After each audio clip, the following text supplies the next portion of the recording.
Opa, bom dia, boa tarde, boa noite. Eu sou o Delphos e fico muito feliz que você tenha se juntado a mim nesse propósito. E hoje nós vamos ler de Êxodo capítulo 16 ao capítulo 20. O maná e as cordonizes. Toda a comunidade de Israel partiu de Elim e chegou ao deserto de Sim, que fica entre Elim e o Sinai.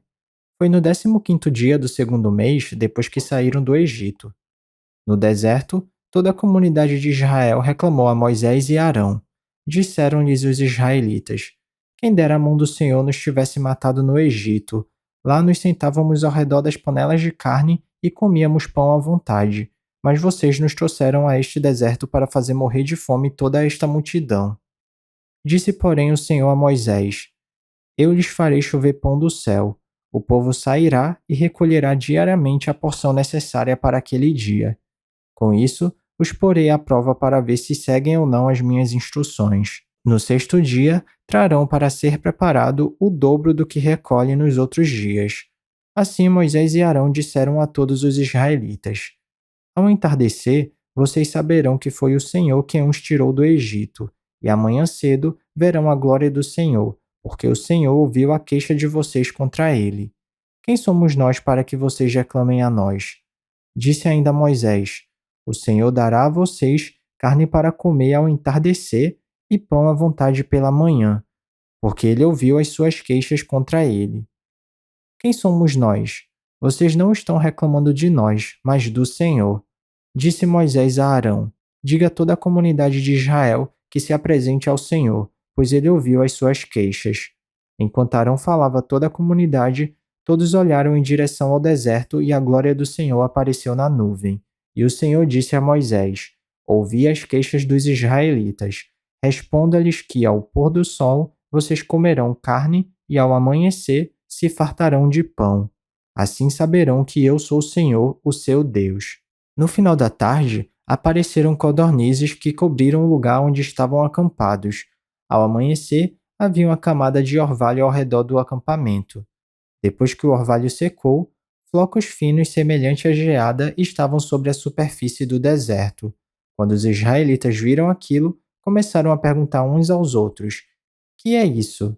Pois não sabiam do que se tratava. Disse-lhes Moisés: Este é o pão que o Senhor deu a vocês para comer. Assim ordenou o Senhor: Cada chefe de família recolha quanto precisar, um jarro para cada pessoa da sua tenda. Os israelitas fizeram como lhes fora dito. Alguns recolheram mais, outros menos. Quando mediram com o jarro, quem tinha recolhido muito não teve demais, e não faltou a quem tinha recolhido pouco. Cada um recolheu quanto precisava. Ninguém deve guardar nada para a manhã seguinte, ordenou-lhes Moisés. Todavia, alguns deles não deram atenção a Moisés e guardaram um pouco até a manhã seguinte, mas aquilo criou bicho e começou a cheirar mal. Por isso Moisés irou-se contra eles.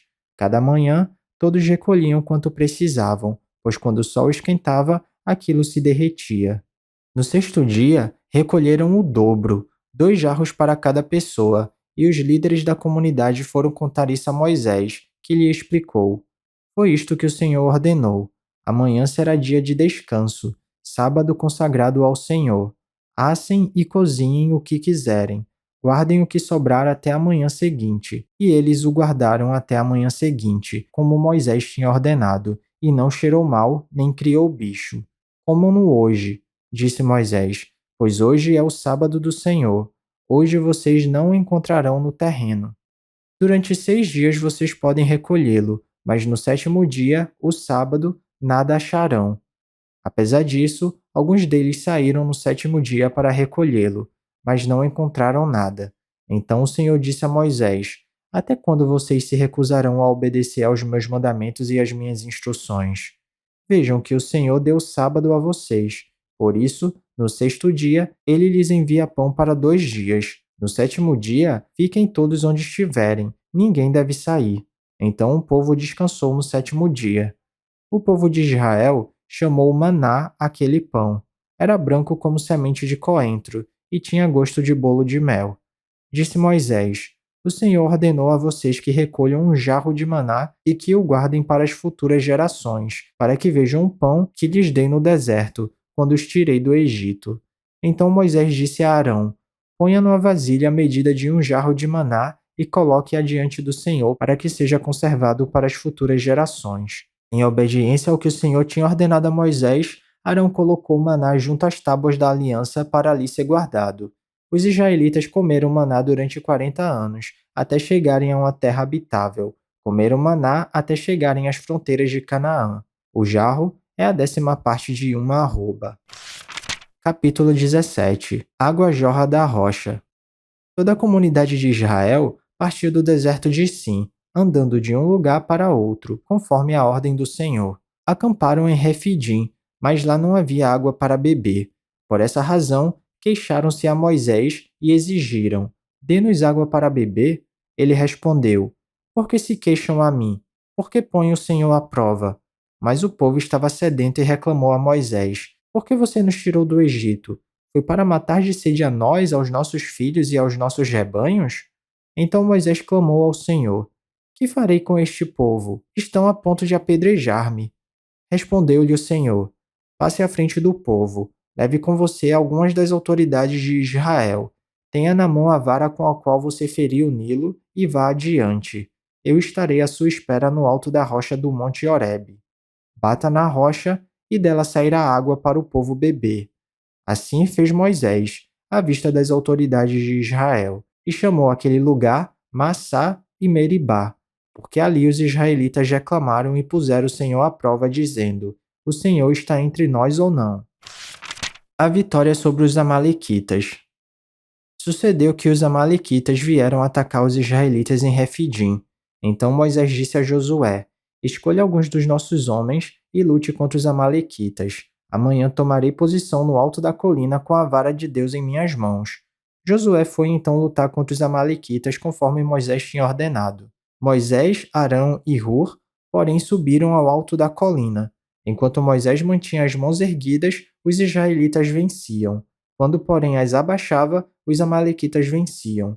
Quando as mãos de Moisés já estavam cansadas, eles pegaram uma pedra e a colocaram debaixo dele, para que nela se assentasse. Arão e Hur mantiveram erguidas as mãos de Moisés, um de cada lado, de modo que as mãos permaneceram firmes até o pôr do sol. E Josué derrotou o exército amalequita ao fio da espada. Depois, o Senhor disse a Moisés: Escreva isto num rolo, como memorial, e declare a Josué que farei que os amalequitas sejam esquecidos para sempre debaixo do céu.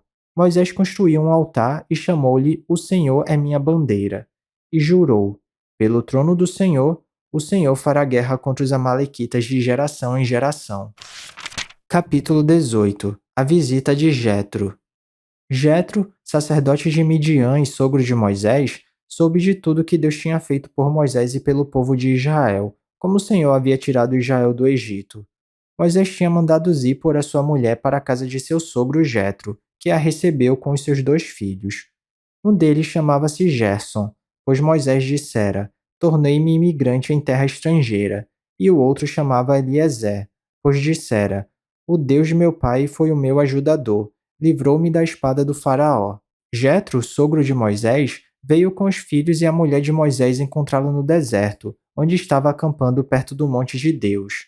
E Jetro mandou dizer-lhe: Eu, seu sogro Jetro, estou indo encontrá-lo, e comigo vão sua mulher e seus 2 filhos. Então Moisés saiu ao encontro do sogro, curvou-se e beijou-o. Trocaram saudações e depois entraram na tenda. Então Moisés contou ao sogro tudo quanto o Senhor tinha feito ao faraó e aos egípcios por amor a Israel e também todas as dificuldades que tinham enfrentado pelo caminho, e como o Senhor os livrara. Jetro alegrou-se ao ouvir todas as coisas boas que o Senhor tinha feito a Israel, libertando-o das mãos dos egípcios. Disse ele: Bendito seja o Senhor que libertou vocês das mãos dos egípcios e do faraó, que livrou o povo das mãos dos egípcios. Agora sei que o Senhor é maior do que todos os outros deuses, pois ele os superou exatamente naquilo de que se vangloriavam. Então Jetro, sogro de Moisés, ofereceu um holocausto e sacrifícios a Deus, e Arão veio com todas as autoridades de Israel para comerem com o sogro de Moisés na presença de Deus. O conselho de Jetro. No dia seguinte, Moisés assentou-se para julgar as questões do povo, e este permaneceu em pé diante dele, desde a manhã até o cair da tarde. Quando seu sogro viu tudo o que ele estava fazendo pelo povo, disse: que é que você está fazendo? Por que só você se assenta para julgar e todo este povo o espera em pé desde a manhã até o cair da tarde? Moisés lhe respondeu: o povo me procura para que eu consulte a Deus. Toda vez que alguém tem uma questão, esta me é trazida, e eu decido entre as partes e ensino-lhes os decretos e leis de Deus. Respondeu o sogro de Moisés: o que você está fazendo não é bom. Você e seu povo ficarão esgotados, pois essa tarefa é pesada demais. Você não pode executá-la sozinho. Agora, ouça o meu conselho, e que Deus esteja com você. Seja você o representante do povo diante de Deus e leve a Deus as suas questões. Oriente-os quanto aos decretos e leis, mostrando-lhes como devem viver e o que devem fazer. Mas escolha dentre todo o povo homens capazes, tementes a Deus, dignos de confiança e inimigos de ganho desonesto. Estabeleça-os como chefes de 1000, de 100, de 50 e de 10. Eles estarão sempre à disposição do povo para julgar as questões. Trarão a você apenas as questões difíceis, as mais simples decidirão sozinhos. Isso tornará mais leve o seu fardo, porque eles os dividirão com você. Se você assim fizer, e se assim Deus ordenar, você será capaz de suportar as dificuldades e todo este povo voltará para casa satisfeito. Moisés aceitou o conselho do sogro e fez tudo como ele tinha sugerido. Escolheu homens capazes de todo o Israel e colocou-os como líderes do povo, chefes de 1000, de 100, de 50 e de 10. Estes ficaram como juízes permanentes do povo. As questões difíceis levavam a Moisés, as mais simples, porém, eles mesmos resolviam. Então Moisés e seu sogro se despediram, e este voltou para sua terra. Capítulo 19. Israel chega ao Monte Sinai. No dia em que completaram 3 meses que os israelitas haviam saído do Egito, chegaram ao deserto do Sinai. Depois de saírem de Refidim, entraram no deserto do Sinai, e Israel acampou ali diante do monte. Logo Moisés subiu o monte para encontrar-se com Deus, e o Senhor o chamou do monte dizendo: diga o seguinte aos descendentes de Jacó, e declare aos israelitas: vocês viram o que fiz ao Egito, e como os transportei sobre asas de águias e os trouxe para junto de mim. Agora, se me obedecerem fielmente e guardarem a minha aliança, vocês serão o meu tesouro pessoal entre todas as nações. Embora toda a terra seja minha, vocês serão para mim um reino de sacerdotes e uma nação santa. Essas são as palavras que você dirá aos israelitas. Moisés voltou, convocou as autoridades do povo e lhes expôs tudo o que o Senhor havia mandado que ele falasse. O povo todo respondeu unânime: faremos tudo o que o Senhor ordenou. E Moisés levou ao Senhor a resposta do povo. Disse o Senhor a Moisés: virei numa densa nuvem, a fim de que o povo, ouvindo-me falar com você, passe a confiar sempre em você. Então Moisés relatou ao Senhor o que o povo lhe dissera. E o Senhor disse a Moisés: vá ao povo e consagre-o hoje e amanhã. Eles deverão lavar as suas vestes e estar prontos no 3º dia, porque nesse dia o Senhor descerá sobre o monte Sinai à vista de todo o povo. Estabeleça limites em torno do monte e diga ao povo: tenham cuidado de não subir ao monte e de não tocar na sua base. Quem tocar no monte certamente será morto. Será apedrejado ou morto a flechadas. Ninguém deverá tocá-lo com a mão. Seja homem, seja animal, não viverá.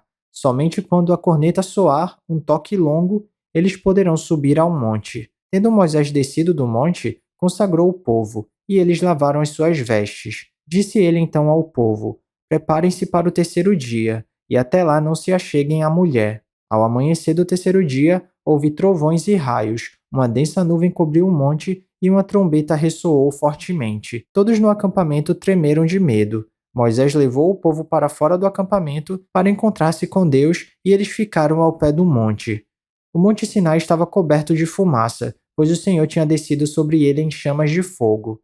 Dele subia fumaça como a de uma fornalha.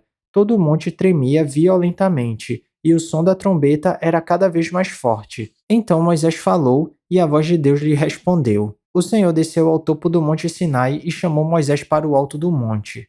Moisés subiu, e o Senhor lhe disse: desça e alerte o povo que não ultrapasse os limites para ver o Senhor, e muitos deles pereçam. Mesmo os sacerdotes que se aproximarem do Senhor devem consagrar-se, senão o Senhor os fulminará. Moisés disse ao Senhor: o povo não pode subir ao monte Sinai, pois tu mesmo nos avisaste.